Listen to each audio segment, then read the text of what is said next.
Welcome to Cinema Chop Shop. Watch, chop, retrofit. Speaking of rollers, on the way over here, I saw a sticker that said Grammy Life. And I was impressed. I was like, wow, right here in Flowtown. I was like, but why is this Grammy winner driving a minivan? And I realized it meant grandma. Nice. Cool. But it's not an award season podcast. It's Cinema Chop Shop. It's That's a right. movie podcast. And we're back with a fun one today. I'm your host, Sean, and I'm joined by our usual guests, Todd Howdy. and Travisito. I'm here as well. And we have a special returning guest, Lee. Hello. Welcome back. Yeah, man. It's Long one- time far no too see. long. It Far has too been long. too long. It's wonderful to see you Maybe- guys. Great to be back in the game. Maybe like 9 months or so. What was the last The baby episode was you born said? and you decided it was time to come back. Which is What was funny the last because my episode? next door That's a neighbor good just question. had a kid, Really? How old is the kid? like a day Like old. you don't know, Lee. Uh-oh. Right off the bat, I want to say welcome to our new listener who downloaded 100 and something episodes 2 days ago. What was that all about? I don't know. It was crazy. Maybe it's somebody from trivia because I keep plugging the show at trivia. And they went buck wild and downloaded like a huge chunk of our catalog. They're under the false assumption that they're going to get some sort of clues. Bonus points. No clues. Just for clues trivia. from Yeah, listening. yeah. All right. Today's episode is inspired by Criterion Channel's recent section from, I guess it was in March of this year. They did a VHS section in celebration of the 50th anniversary of the release of the format, VHS. And these are films that are inspired by VHS culture, videotapes, the video store rental experience, and those kinds of things. So we kind of threw that out as an idea for us, and everybody seemed to bite, so we're going to roll with it. I think it would be hilarious if Criterion, for like April Fools, put up this category, but then it was just the movies in the VHS horror franchise. Oh, I wish. That would love be that. that would be a good April Fool's joke. Even if they just did it for one day, they licensed it and did it for one day and took it away. Which begs the question, though: would those movies count for this episode? I've thought about it. The I considered the first one. VHS franchise, Yeah. It's anthology horror, right? Yeah, It it is. would qualify, I And- guess, loosely. And some of the installments go to certain eras, Right. One of which would be the heyday of VHS, like VHS 1985. I'm throwing that out. Most of it, they did do an 85. So that era, though, that's what we're talking about, right? Right. The And- VHS was introduced 50 years ago, Yeah. 1976. Yep, when JVC creator, Really? Yeah, JVC rolled it out. They introduced the HR 3300 in Tokyo. It immediately entered into a format war with Sony's Betamax, and the deal was, Betamax, while it had higher quality video, it only would record an hour, while VHS you could fit 2 hours in. That was the original, and then they started dealing with the various settings where you could get like 6 hours at a lower quality setting. Then, of course, you had the first video rental store. It was a guy named George Atkinson. In December of 1977, he opened the Video Station on Wilshire Boulevard in Los Angeles. Hell yeah.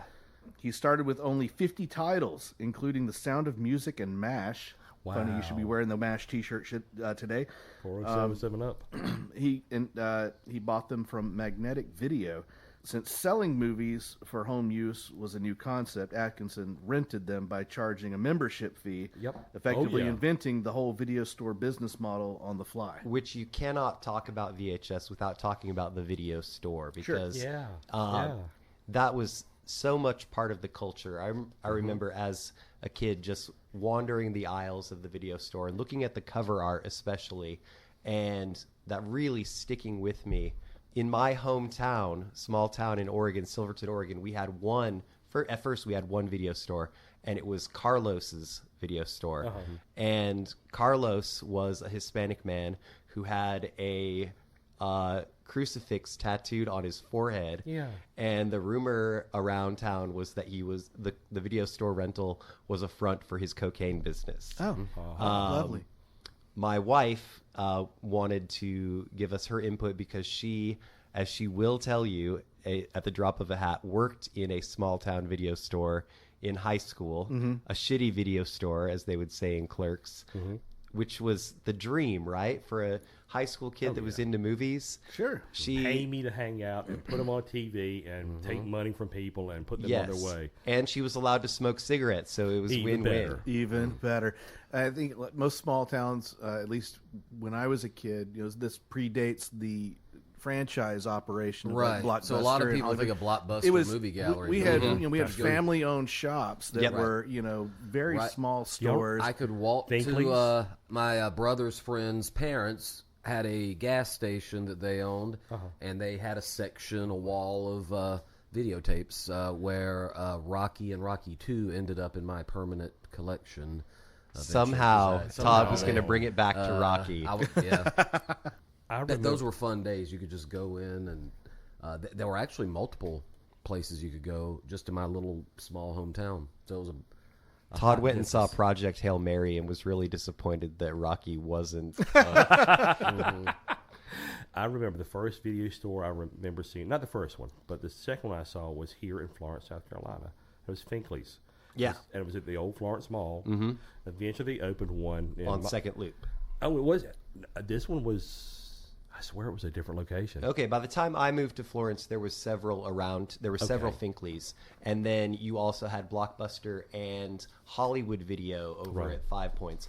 Now the Finkley's that was on Second Loop is a gym, Fitness World gym. Yeah, that Finkley's was over there, and that was one of the earliest experiences. And they eventually came to Cheraw and opened up a store there, and that for a chunk of the 90s was my spot. And so it was so wonderful you should bring this up. And you still run into Finkley's here around Florence, not the stores, people. but the people, the last name. That's sweet. And occasionally you would go in the video store that would have a curtain, and you always wondered yeah. what were the Yes. video The adult cassettes section. behind the curtain. Yeah. I wasn't allowed to go You back wondered? there. I mean, I was Bart Simpsoning my way into that area. And the video store became kind of the gateway for so many films that people would never see, because like in a lot of our small towns that we grew up in, you had the movie theater that had like 2 screens if you were lucky. Right. And so what you're exposed Mine to had one. was very limited. Exactly. So the video store, suddenly you have all of these films staring at you from these attractive video cassette cases, horror movies that were done on the cheap and calling out to you, and you would pass by them repeatedly, and finally you'd pick up one, or you'd Like Head of the Family. Mess with the head and you're dead. Street trash. Yeah, rent something on a dare from a friend. And before the show, I was talking to Lee about this. Faces of Death was one of those legendary video cassettes that at the video store really kind of epitomizes that VHS culture of this trashy film that had big distribution through VHS format versus being shown in movie theaters. And ironically enough, that movie is now being remade, rebooted. Vinegar Syndrome just the other day released a deluxe edition of Faces No. of They're There's a doing remake. a reboot. Oh, they're remake. remake. Okay. Yeah, Well, which I'm Vinegar really Syndrome just curious to released the see actual how that's going to original, work Good in timing. this era. That's what I was saying to Lee, Okay. was that in this world of being able to fact check on the fly via the internet, how do you get across something that this is real? I don't know if Right. that's going to be the angle of the movie. I don't know what their take is. But anyway, back to the whole history thing. By the late 90s, VHS, the video store, was at its peak, raking in an estimated $16 billion to $20 billion annually. But by the late 90s, they've switched to DVDs. I think we're glossing over No, one. you were not on DVDs until the early 2000s. Okay. He's right. They were like a PlayStation's 2. They hung in there. There was a longer way than they station of should've. Laserdisc. One thing that we have to I was a mention Laserdisc junkie. That got me. about the That's format, a whole different show. the physical format, is that it lent itself to piracy. Oh, sure. Absolutely. If you had 2 VCRs and a basic know-how, you could rent a movie and tape it onto a blank cassette. Oh, yeah. Which was common practice in rural areas where we lived growing up. And that's why all of these VHS cassettes with you rented had this obnoxious FBI warning at the beginning of every single movie you watched, because you were breaking the law. Yeah. Florence is where I got my first access to Akira Kurosawa. Okay. It used to be when the Blockbuster was up the way. I was that kind, like we're talking, that kind of nerd where I would go to video stores in other towns, see what they got, and you see so much more than my little podunk world I live in. And I remember they had a thing where you could rent it for so many days, and I was like, I'll rent this. I'll bring it back. God, how many of you still owe money to a video store for late rental returns? I don't think I do, but I did have a roommate in college who was a manager of, I think it was the Hollywood Video, and whenever they went out of business, he ended up with just like, I don't know, 150 movies on VHS. I did end up with, from one video store, it was probably in the DVD era. They would just charge you until you owned it. But it was like an exorbitant. It was like $35 and then you owned it. Oh, I remember the old days when you bought VHS retail. Like $80 for a movie. My mom bought me in 1985. She bought me for my birthday Return of the Jedi, and I know for a fact it was $90. I know it was. In the beginning, you could also rent a VCR yes. the video This is true. store. Right. Yep. Because I forgot about that. You had a TV, but you didn't necessarily have a way to play this newfangled format. You could rent the VCR. Also, we got the phrase "Be kind, rewind." That's right. Yeah. Heck, remember that they used to sell the VHS rewinders. Oh yeah, because it was faster. So you could put those in while you were still watching a movie. Yes, so yes. It's all about efficiency, man. Yep, because otherwise they hit you 50 cents for that. They would. So I'm sure we'll get into some of these other finer points of the VHS culture as we dive into some of these movies, because I know some of them really do touch on some of those key points. So let's jump into our feature segment now. This is going to be a movie that not many people probably know about. From 1989. It's a film called Speaking Parts, and it's directed by a Canadian filmmaker named Adam Agoyan. It's pronounced "at them Agoyan." Is it really? No. No. You always kid me on that. Every time. Lead actors in the film: Michael McManus as Lance, a blank slated hotel custodian / gigolo. Yeah. Yeah, He's important to getting pimped know. out. And Arsene Kanjian as Sounds good to me. Lisa. She's a laundry worker who is obsessed with Lance. Yes, she is. And Very Gabrielle Rose as Clara, screenwriter grieving her late brother. Mm-hmm. So Lance is a struggling actor who gets his big break when he seduces Clara, the screenwriter, to land a lead role in her TV movie. Yeah, he lies to get the audition. He says that he's a consultant for the hotel, getting entertainment for them, but in fact he was cleaning her room and saw a script. Though it turns out there's a certain truth to what he says. Yeah. Mm-hmm. Meanwhile, Lisa, who works with Lance at the hotel, she spends her nights at a video store renting every single movie that he has appeared in as an extra, just to catch a glimpse of him in the background. And she develops a friendship with the video store owner, who's also like a wedding photographer, and he likes to analyze people based on their choices of movie rentals. Yeah, he kind of has that whole voyeurist kind of thing going on that was very much brought to the forefront thanks to the VHS culture and the camcorder culture. How very body double. Yeah, that. Very much so. Sex, lies, and videotape. We're all fighting the allergies right now. It's funny you should mention that. That was one I considered that wasn't on the Criterion list. Yeah. Just all of a sudden it hit me. It was like, well, I could do that. I was like, nah, let's do something fun. There's also a nod to Videodrome, which I'm sure was not by accident, where you can kind of see the VHS in the back blurred out, but it's obviously that in the video store. Oh, that was definitely intentional. Yeah. I saw Ghostbusters a bunch. That logo stands out. I kept seeing it in the background. I love that. I was going to talk about. That's one thing I'm going to talk about at some point. Is like, stop and what all did you see on the shelf? Yes. Do we want to get too much into the plot? I mean, I don't want to give away too much about what actually happens, than you do have the girl who's obsessed with the guy. You have the guy who's kind of infiltrated his way into this film. The screenwriter has a certain amount of power in the casting, and that power is taken away from her by the director of the producer. Film, the producer. Yes. And she becomes very angry because it is a very personal story about her brother that's passed away. Yes. And she kind of politics Lance to speak on her behalf as the star of this film. Yeah. Mm-hmm. So I found the movie kind of boring yet creepy at the same time. Yep. So I did watch it. I didn't get into it, but I went and watched some reviews. And there's this guy named Dante Rene, who I think he's Canadian. He has a YouTube channel called 10 Room Bizarro.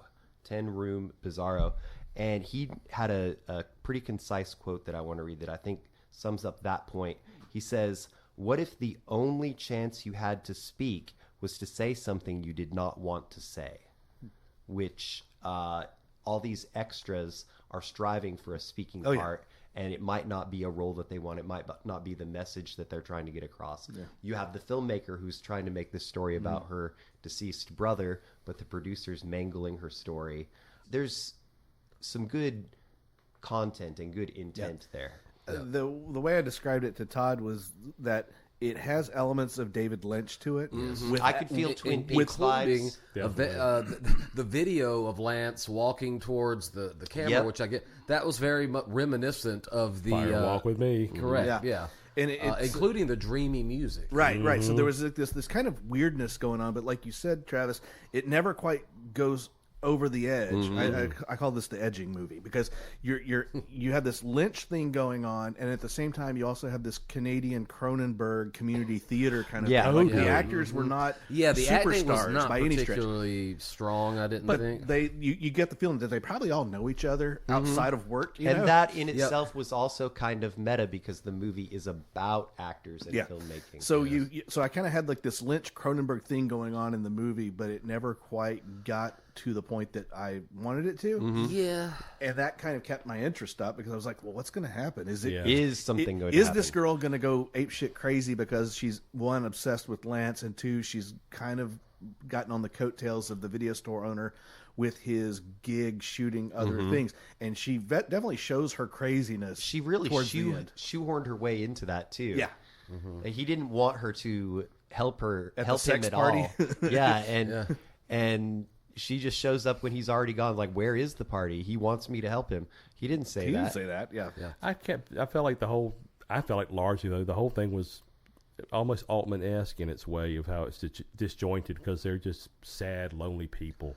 Yeah. In weird circumstances. Maybe even a little Paul Thomas Anderson. Just sad, lost, lonely people caught in this sort of malaise of just life. And that was one reason I had.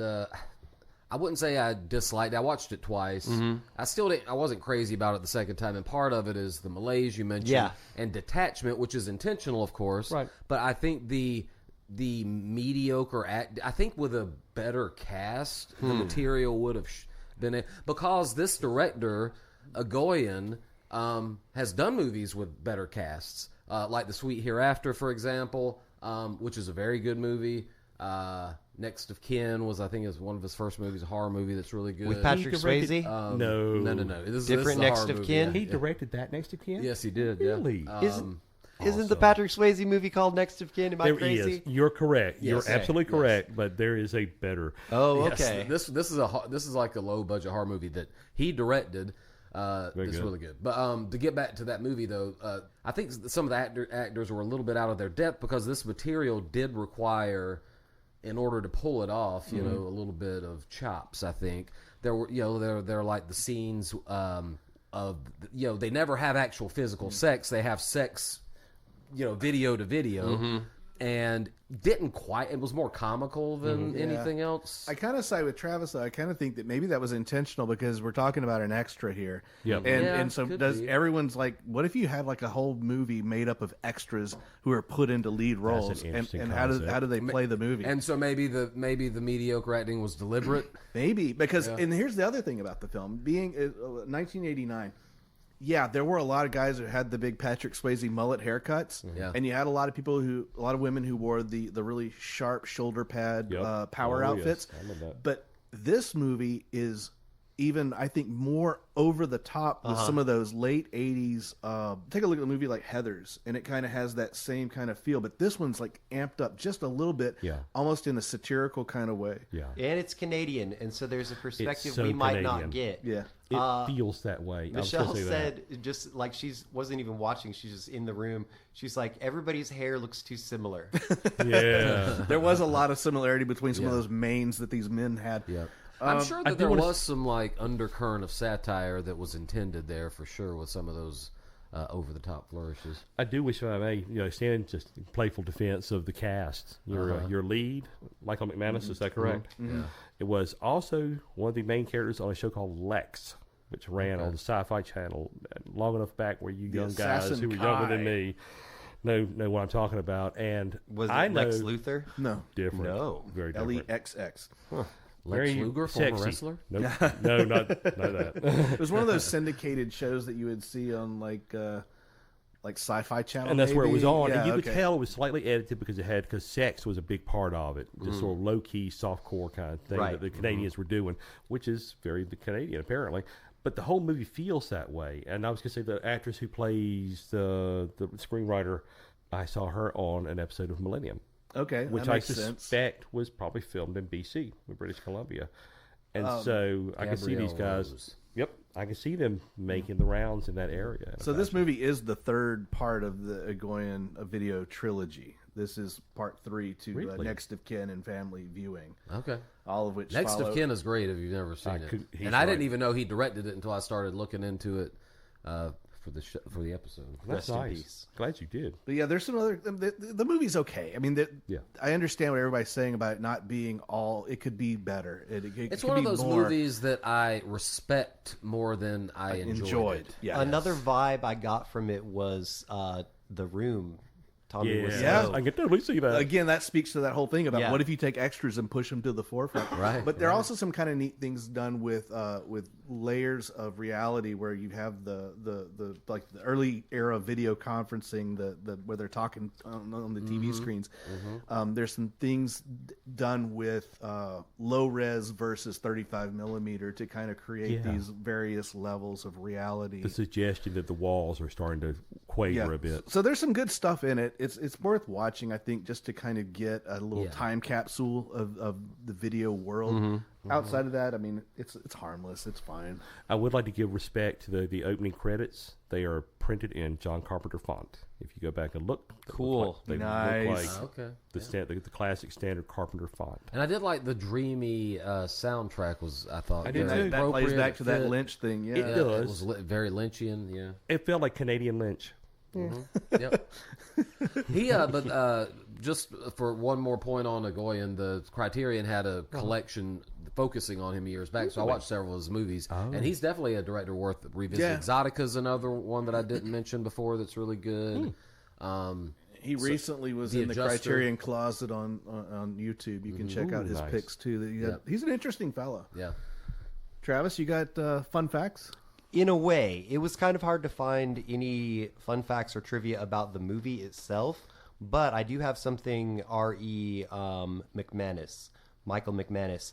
His aunt, Helen Shaver, is a Really? renowned actress in her own right.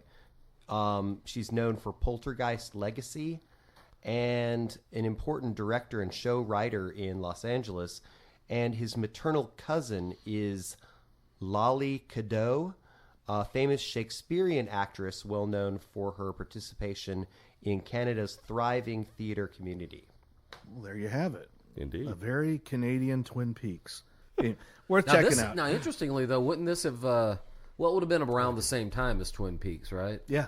It's about a year before. It's on the same track. Yeah. They could have been filming. I often So think about probably, how. I mean, it was probably too. It couldn't have been. I mean, it must be kind of coincidental Is there that it some has some of those cross-contamination flirt- going on, I agree. possibly? A little bit, I mean, yeah. you look at how movies like Dark City and The Matrix and The 13th Floor and there's Yeah. one other one I forget about. They all come out. Existenz. All They all come out influenced by within 2 various years of each things. other. A bunch of studios caught wind. of something. Equilibrium. A studio caught wind, and another studio caught wind, and another studio caught wind. They all tried to beat it to the punch. All right. Well, that'll stick a fork in this movie then. Speaking parts, if you want to check it out, I'll vouch for it. I think it's interesting. It's not as good as it could be, but I thought it was okay. Travis is making a face. No, it's worth it. I'm not making a face about the movie. I was If you're a- trying to think of something to eat when we go to the lobby. It's recommendable if you're a movie Man, I know what you nerd, mean. and if you're listening to this podcast, you almost certainly Certainly that. are. Check it. It's not that long. It's a quickie. Yeah, it's a quickie. So All right, well, let's take intermission, then we'll come back and talk about our individual picks, but not before we say, let's all go to the lobby. Let's all go to the lobby. Let's all go to the lobby and get ourselves some microwave popcorn because it's a home rental. Okay. yes. All right. Yum, yum. It's time for a tasty and refreshing snack. we promise to satisfy your hunger, your thirst, your sweet tooth. So visit our refreshment center now. Let's go! And she cuts back to her, and it's just like, it's not like pushy, but there's a couple more people in there. Like you said, it's like it kept building until when she Slowly left. building. And when she left, it was crowded, and she had to sort of politely sort of weave her way. That had to be intentional. I felt like that was like, good shot. That was a nice touch of just, at that time when things are falling apart. She's done fucked up. My favorite speakeasy's front was as a VCR repair shop. Modern day. Wait, is that real? Yeah. In real life, where is it? In Denver. Cool. Yeah, a VCR repair shop, which no one's going to go in. Yeah, that's definitely Nice. Yeah. That's like Homeboy in Breaking Bad. Robert Forster's character got his vacuum cleaner repair shop. Yeah. We still have a like sewing machine / typewriter repair shop near downtown Florence. I'm like, what's really going on in there? Exactly. Yeah, it's called it has a name with typewriter in Uh-huh. it. They're not. What are they doing? Yeah. All right, we're back. We peed in the yard. Some of us did. But we're going to go through individually and talk about our films that we've individually selected and what they mean to us in relationship to the VHS world. Lee, you're first as our special guest. Thank you. I appreciate that. So we'll start this off with Videodrome. The Citizen Kane of video movies. It just about is. From 1983, directed by our boy David Cronenberg. It tells the sensitive tale of Max Wren, played by an actual real-life sleazeball, James Woods. Yes, that was. Who? Yeah, who is? Well, but yes. No, you're right. We'll circle back to that. Yeah.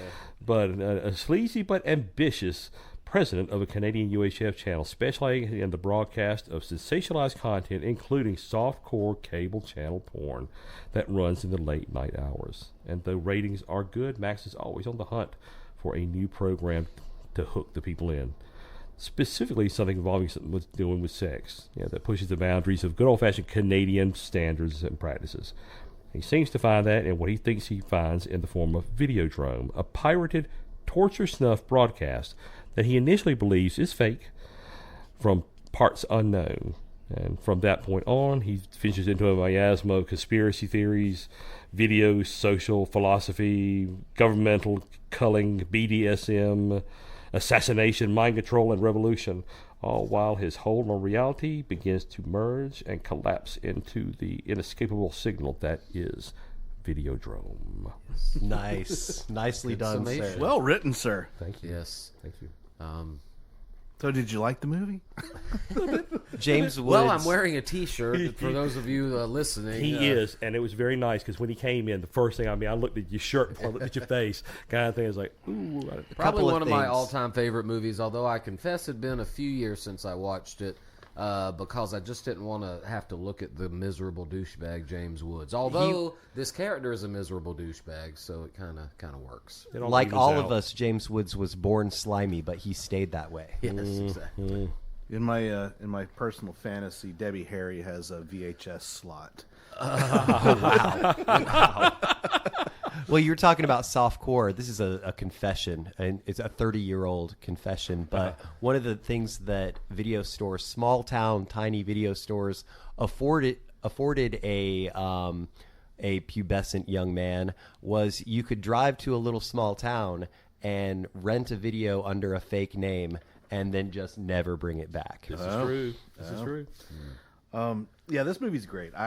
I'm a big fan of it. I love some of the Cronenberg body horror that happens in it. The gun grafting into the hand. And this is a movie that still actually has prescience today, even though the video medium doesn't really exist. All practical effects, Yes. obviously. Exactly. Baker, It looks wonderful. Our boy Rick Baker. Anytime I watch a Cronenberg movie, I'm like, this looks way better than anything being done 50 years later. Interesting thing about this is David Cronenberg's first studio flick, and it bombs. Of course. But He was a Canadian as well and did a lot of early Canadian and a films. lot of this is based around that. If you know a little bit about Canadian sort of broadcasting, as they sort of illuminate you to in the movie, it's a little bit more restrictive than what we've got, which is informs why Max Wren is so hype on this channel, Civic TV. smut all day long, all night long, kind of thing. But some of the visuals from the movie are so iconic. You've got that videotape that's practically breathing in his hand. And it's a Betamax, by the way. And then you have the bulging TV set that he sticks his head into. And you can couch. you can see the veins on top of the set as he sort of does this weird way he moves his hand across it. And I think Cronenberg was saying... And of course the slot, the video slot in James Wood's stomach. There's just so much merging of horrific elements with technology that he does a really good job with. I love the big clunky virtual reality helmet that records Max's is on my shirt hallucinations. Yep. Exactly, and it is. So good movie. A score, an absolutely gorgeous score by Howard Shore, who often works with David Cronenberg. I think there's a moment in it, without giving the whole movie away, but there is a moment where two characters are in a very red room having sex, and these sort of dark, sweeping strings of Howard Shore come in. Very good. Worth of the score, if nothing else. Right. And that is Emotion. It is my TED Talk. Thank you. Oh, thank you. Appreciate you bringing Videodrome to us, because it would not be this episode without it. I've got a few fun facts. Hit if you it. want me to go ahead and hit you with those. David Subouchi, who appears here briefly as a Japanese porn dealer, later became a minister in the Ontario provincial government. His appearance in this controversial film as a pornographer was exploited by the opposition. The chest slit sequence had James Woods built into a couch with the chest slit apparatus glued onto him. Woods swore he would never work with anything that had to be glued onto him ever again. During filming the sequence with the flesh gun, which fired cold bursts of cold, vaporous gas, Woods played a prank on director David Cronenberg by smearing his real hand with blue paint and pretending that he had frostbite. What a douchebag. Last one, an epilogue was planned for the film but never filmed. In it, Max Wren, Bianca Oblivion, and Nikki Brand appear on the set of Videodrome. Bianca and Nikki are shown to have chest slits / vaginas of their own, from which emerge strange mutated sex organs. The scene was scrapped along with many others due to cost, overruns, and timing. Debbie Harry had stomach flu, and James Woods was visiting relatives. It's Bob Sponge. She had flu stomach. She had flu stomach. Yeah. I have to feel sorry for Woods' poor relatives. Yeah, really. Endure it. What a delight, huh? All right. Thank you for that, Lee. Todd, we're going to jump in with your film. Okay, mine's a little bit of a change of pace.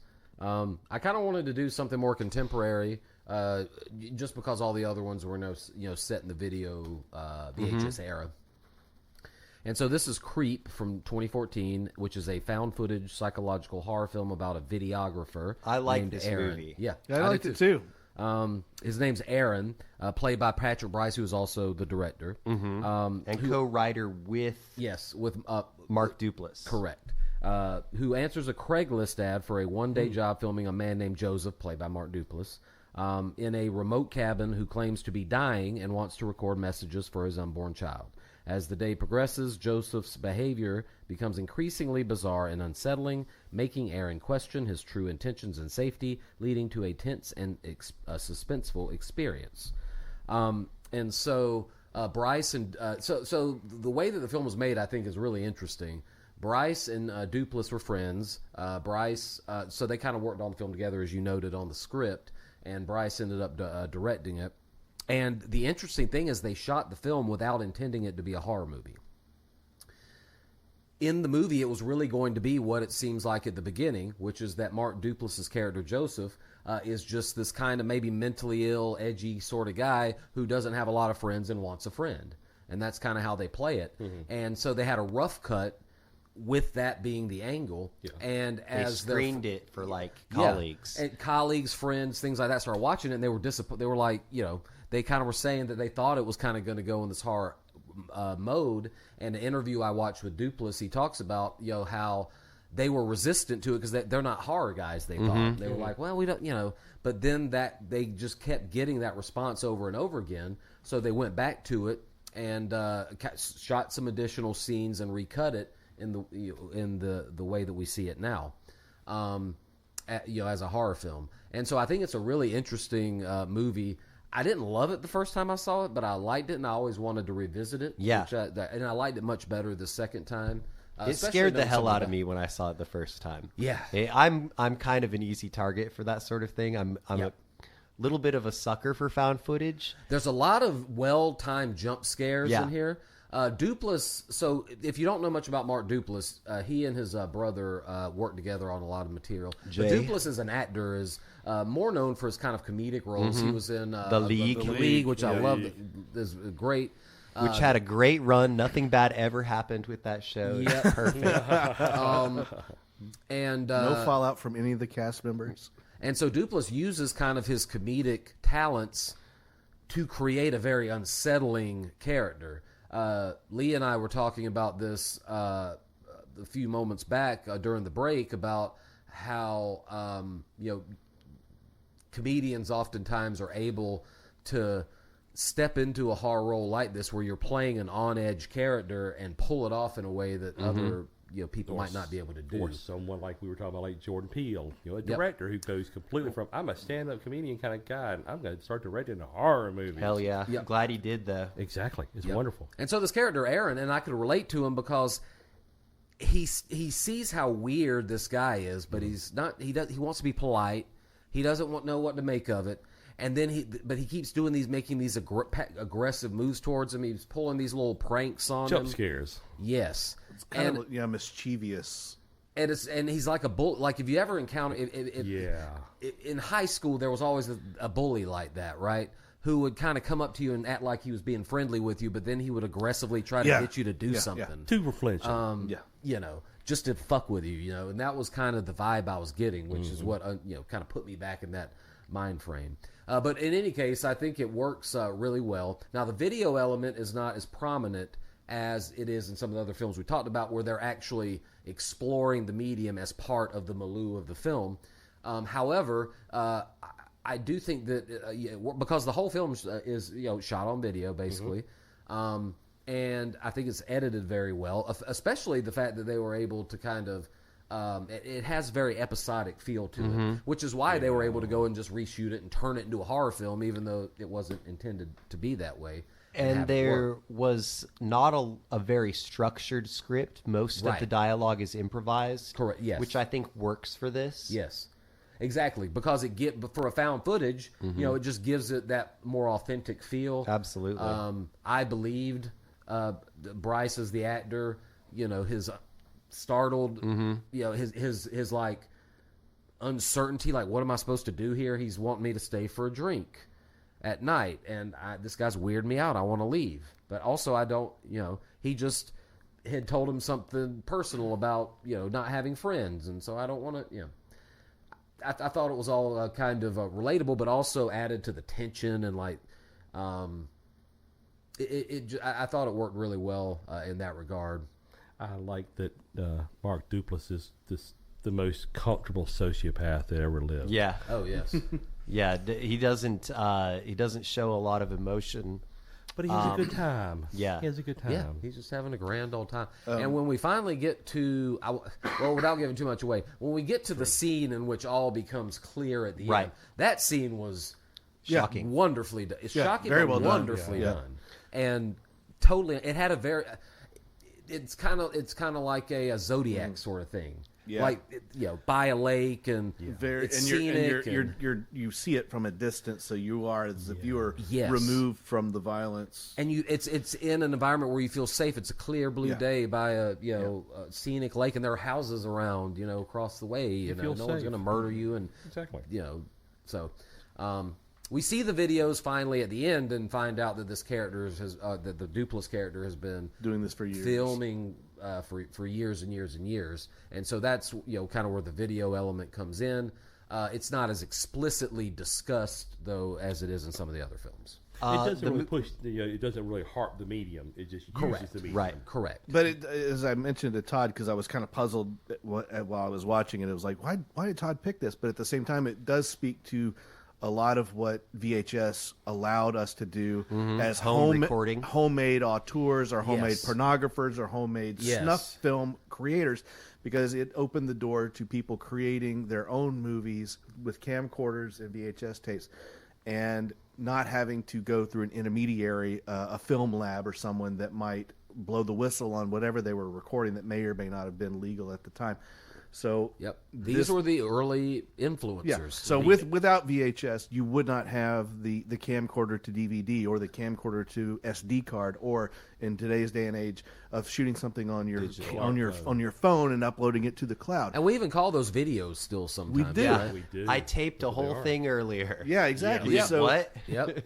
so the VHS culture birthed all that we know in terms of having video playback at our fingertips. Speaking of birthing things, this movie was kind of an indie movie. It didn't make a whole lot of money, Right. But it did spawn kind of a franchise. Yeah, There's so, a sequel to this, Creep 2, and The Creep I don't, tapes just came out. I don't I like haven't watched it Creep yet. 2 as much as Creep 1. I either. feel like I kind of would like it if this stood alone. Yeah.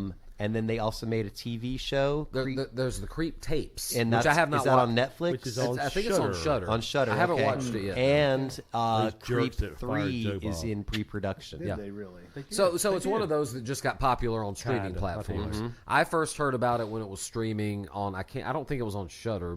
Maybe it was the original film, and that's how I saw it initially. So it was Netflix. Okay, yeah, and so it kind of got some steam that way.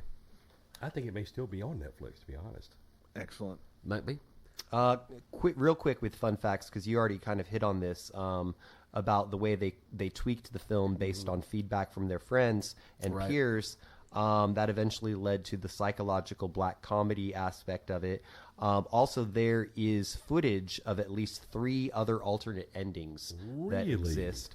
And then going to the trove of tapes, assuming that the videos visible in the closet at 1 hour 14:45 are all of the people that Joseph has groomed and killed. He has murdered at least 57 people prior to Aaron. The viewer sees the names of at least 35 victims, some with multiple tapes, and tapes for a further 22 where the names are not visible. Holy crap. Very good. Intense. I like that. Not that I like that, but I like that you got the All right, Travis, you're up with a movie that I want to talk about. So All right, go. It's another movie where they took just a terminology and made it the title of the movie. It's called Remote Control, and it's from 1988, directed by Jeff Lieberman. And we've got the lowest score out of any of these movies we're talking about today, a 49% on Rotten Tomatoes. I enjoyed it. I think I it's a enjoyed fun movie. Yes. It's starring a young Kevin Dillon. Michelle was like, what is he, 17? He was actually 21 at the time of filming as Cosmo, who He and Matt have the same facial tics, by the way. Same facial tics, but they look like they could be half brothers. Yeah. He's a video store clerk. Also, we've got Deborah Goodrich, who looks baby. a lot like Sarah Michelle Gellar Cute. Oh, Yes. as Belinda. And I love the hair. We've got his best friend, Lovelorn Georgie, played by Christopher Wynn. And then we've got Victor, the ultimate 80s douchebag, played by Frank Better. And then Allegra, played by Jennifer Tilly. I always get her confused with Meg Tilly, but this one is Jennifer Tilly. Both quite hot. Oh, yeah. Yeah. With a tragic haircut. Of the film, movie violations. Video store clerk Cosmo, played by Kevin Dillon, stumbles onto an alien plot to take over Earth by brainwashing people with a faux 1950s science fiction movie. The movie is being rented from the video shop where he works. He and his girlfriend track the production of the fake movie to a movie studio under the control of aliens. They must race to stop the aliens before the tapes can be distributed worldwide. It's very 80s, over the top 80s in all of the costuming and the set pieces. Had to be self-aware in that regard. The movie, the video itself, there's a lot of meta text to it in that the movie is a fake 1950s movie in which they are watching a movie on what appears to be VHS and VCRs back then, but the characters we're watching are renting that movie, but we're watching them in a movie that you could have rented in 1988 on a VHS. It gave me a big Twilight Zone vibe. Yeah, agree. definitely. And the video, the way that it operates is you start watching it, and then it kind of mesmerizes you by showing yourself in the movie. It's like, hey, there's a guy in there who looks just like me. And then you hear your name over and over, and then you are compelled to kill the closest person to you. The plot is a little bit unbelievable, but still fun. There's some cringy stuff that wouldn't fly today, like when they first go to track down Tilly's character, Allegra. They go and like jump a wall into the backyard. They're peeping Toms. Yeah, and Kevin Dillon's like, hey, peeping's illegal. And Georgie says, not if you don't get caught. Yeah. And I'm like, Georgie, come on, And buddy. she's clearly passed out or something, and that doesn't alarm them at all. Well, they're looking at from you know, their perspective, it looks like shame. they're making out, Yeah. and he kind of throws That's her true. on the bed. I don't think the maybe they couldn't tell that she was Yeah. passed out. Okay, But I think at that point she's already dead, right? Or could have been. she's about to be. Yeah. Spooky. And then, so even the meta aspect of it goes to the very end where they're trying to destroy the last of these videotapes, and the female lead, Belinda, says, "I wonder how the movie ended," talking about the 1950s sci-fi. And she said, and Kevin Dillon says, "Like they always do, we won." And then it zooms out, and you've got aliens digging through rubble, but they don't look like aliens. They look like Asian people. All of the aliens look like Asian people. We'll get to that. And they hold up one last videotape and said, "No, Cosmo, we won," or something like that. It wasn't a well executed ending, really. Right, but also they I were went really from leaning into the layered nature of it. I went from rooting too for the Kevin Dillon character to he suddenly seemed like this jingoistic moron, like Kid Rock yelling, "You fuck with Trump, you fuck with me." That's what I was thinking of when he's yelling, you know, "You don't fuck with Earth," and all this stuff. Well, that was their one F-bomb to keep it PG-13. I know. The movie was silly. I think the scene where they were both getting brainwashed and trying to determine who was brainwashed and whether or not they could trust each other, I thought that could have been done a little bit better. Yeah, I agree. Overall, it was a fun watch, though. I enjoyed it. It was fun. As I said in my review, it reminds me of the kind of movie I would have made as a teenager had I the budget and the know-how to make a movie like this. Because at its core, it's, whoa, me, a lowly video store guy, saving the world. Yeah, from an alien invasion that spreads via videotapes. I quite enjoyed it. I found it to be fun. It was very stupid, but it was goofy fun. Yeah, the tone of the movie, though, was lighthearted enough to match. It wasn't taking itself seriously. It matched the goofiness of the movie overall. Yeah. So I was cool with it. And I know that a lot of people were dogging it in the reviews. Oh, leave Johnny Drama alone. Yeah. Oh, just have some fun. It doesn't. Everything doesn't have to be, It's not all Lawrence of Arabia. That's right. I've got a couple fun facts. When Kevin Dillon's character plays the remote control tape in the video store, there are a lot of tapes on top of the VCR.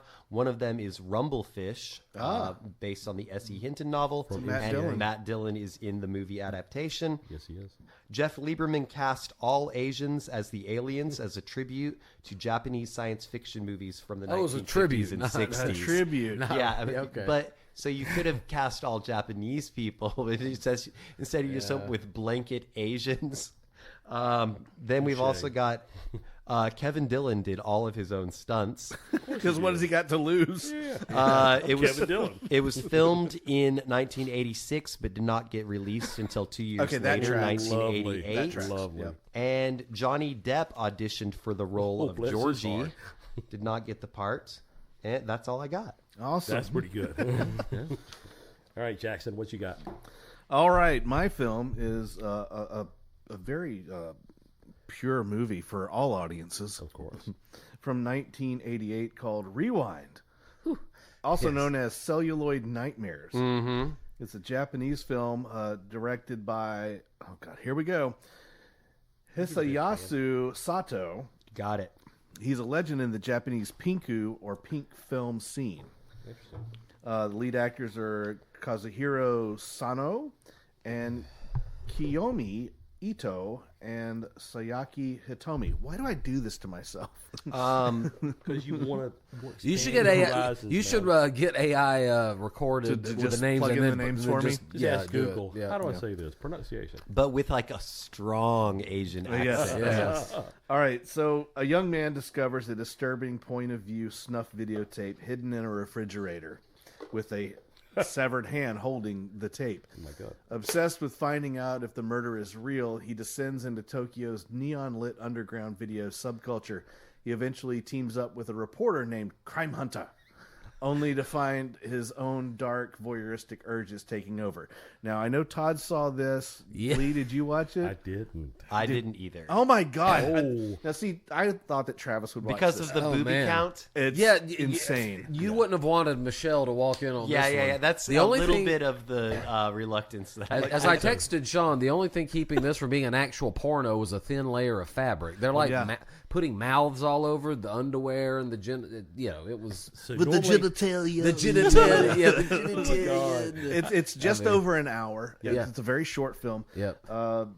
It is the spiritual remake of Peeping Tom. That was my other Really? impression. Yes. The very end. Yes, whereas Peeping Tom features They're stabbing with the camera. Yeah. with the camera. Yeah. So that is an element in this film, and you're watching it going, okay, I see what you're doing here. But they've taken the film culture, the 35 millimeter, that kind of thing, and taken it into the VHS world, where you have a lot of video monitors showing you what's happening as it's happening. So it really speaks to the immediacy of the video VHS culture. So in that, it is very much exploring that whole voyeurism and murder and how it plays together. Yeah. This is the kind of movie that I would drive to a small town and rent and Yes. never return. And I have to admit, Yes. when I go home tonight, I'm watching this fucking movie. So yeah, and it's very it's a tightly constructed movie, that's for sure. So yeah, I mentioned that he's just not just showing you footage. The director is not. It's rephotographed CRT monitors and viewfinders. Creates that double layered look. The same kind of thing that was happening in Speaking Parts, where you have these multiple layers of quality and degradation of film quality. Yeah, I agree. So that's pretty neat. The movie does capture the era of the tape trader in the late '80s. You want to find forbidden stuff. You've got to know a guy who knows a guy. You don't just go to Blockbuster to get this kind of stuff. Right. Behind the curtain. Go to Ray's Video. That was another place where that Ray. When he knows, he Video. knows. I fist bump him. Yeah.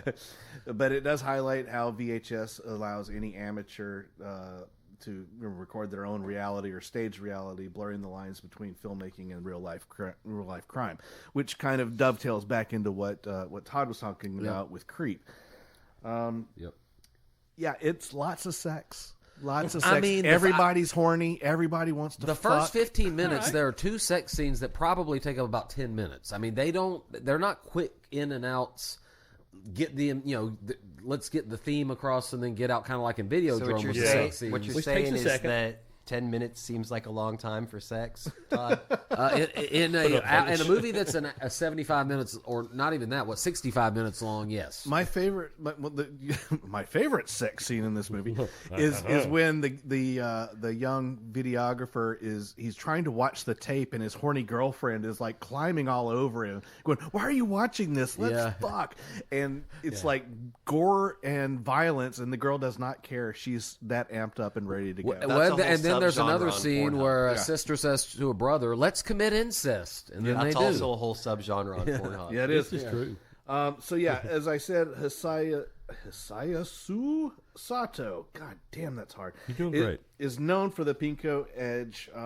Pinko, that's communist. Sorry, the You're doing Pinku great. Edge. but he pushed the genre towards extreme cyber horror. The movie is a bridge between the 70s exploitation and the 90s J horror boom, which we should also mention the J horror Ring and Ringu. yeah. The Part of the VHS list, culture. yeah. I mean, I was really tempted to talk about the movie, but it's kind of low hanging fruit at this point. I And would Blair, say. well, of course, Blair Witch, even though I'm not a fan, as people who listen to that episode know. have But just babbled on more. You hear than this I shit? do. Why do we put up Hisayasu with Sato. Why do we put up with him? So, so while the characters find tapes, the movie was actually shot using high 8 video, a smaller, higher res tape format, popular for home movies, and then transferred to 35 millimeter. It gives the film a uniquely shaky and ultimate Shitty quality. shitty quality. Yeah. Crap. So yeah, as I mentioned, you might find it under the title Celluloid Nightmares, but the original Japanese title is Rewind. More thematic, referencing the physical act of going back and witnessing a crime over and over again. Okay, Well, it's how very interesting much am I- that you said that because I've got that the original title, and this is like the only thing I could find even close to a fun fact, is Abunumaru Ingiyaku. And Abunumaru, just from Google Translate, just translates directly, looks like it might be a proper name, but the word Ingiyaku means atrocity. Oh, Wow. see, you learn something when you listen to this show. You do. yeah, okay. Let that be a lesson to you. So yeah, that's my smutty movie that I Yeah. wanted to talk about. I'm so sorry. Don't watch it with your grandma. Yep. I'm surprised that it took this long for this topic to come up on this show. Yeah, but it's It 50th seems like- anniversary. We kind of had to. It was built for this show. yeah. It's Well, you could do another. I mean, there are a lot of honorable there is mentions we ain't could talking easily about. do a part 2 to this. There's an anthology series called VHS. Well, I think about a few years back when we did it's the been really Halloween, popular. you know, that we did it by decades kind of thing. This called Be Kind Rewind would be a movie. Agreed. The Ring, as we mentioned. Tapeheads. Tapeheads would be a good one. UHF, Sex, Lies, and right? Videotape. With the Weird Al, UHF Weird is Al. cable. It's cable, but it does. Oh, is it? kind of- Okay, Yeah, yeah. but it does kind I of hadn't fit seen it into in a while. that world, though. Yeah. It's an offshoot. Clerks, we clearly I banned it from the episode because we've Yeah. talked about Clerks. What separately. about Clerks 2? Clerks too?